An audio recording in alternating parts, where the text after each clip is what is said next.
I've just received a phone call from one of my close comrades, Comrade Supra Mahomopelo, informing me that on social media, there's a letter from the National Disciplinary Committee of the African National Congress making the rounds, saying that I've been expelled by the National Disciplinary Committee from the African National Congress. I have not received that letter personally.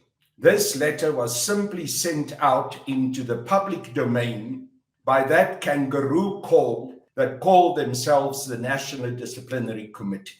During the last year and more, I've been subjected to persecution by the National Disciplinary Committee of the African National Congress on the basis of me having said at Nkandla on the 4th of July 2021 and on several other occasions that I believe, acting on behalf of Umkhonto we Sizwe Military Veterans Association and speaking as the national spokesperson of MKMVA, that the decision of the Constitutional Court to have sentenced President Jacob Zuma without a proper court case was illegal, and that it indicates that our judiciary are captured. This was a decision that was taken formally by the National Executive Committee of MKMVA. And as the national spokesperson of MKMVA, I was given the instruction to travel to Nkandla and to deliver that message to President Jacob Zuma, and also to hold a public press conference and make the views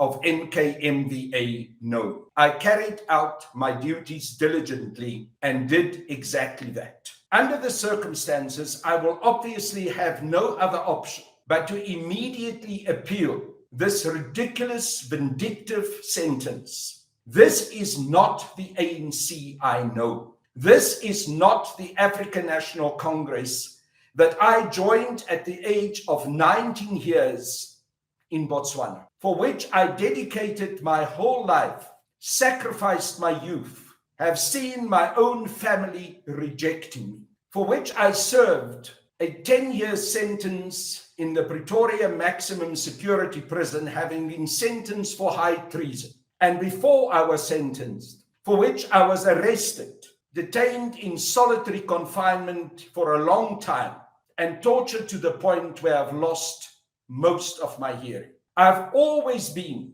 loyal to the ideals with which I joined the African National Congress, the ideals for freedom and for full liberation of the people of South Africa. I've dedicated my life to that ideal.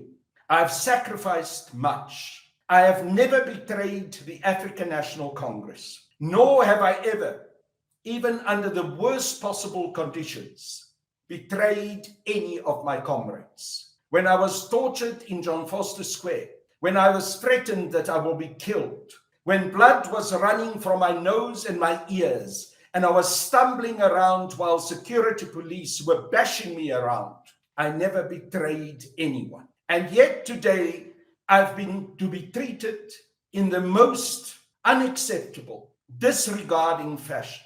My comradeship is being trashed simply because I'm not prepared to accept the unacceptable. I'm not prepared for the African National Congress to betray the majority of Black and especially African South Africans.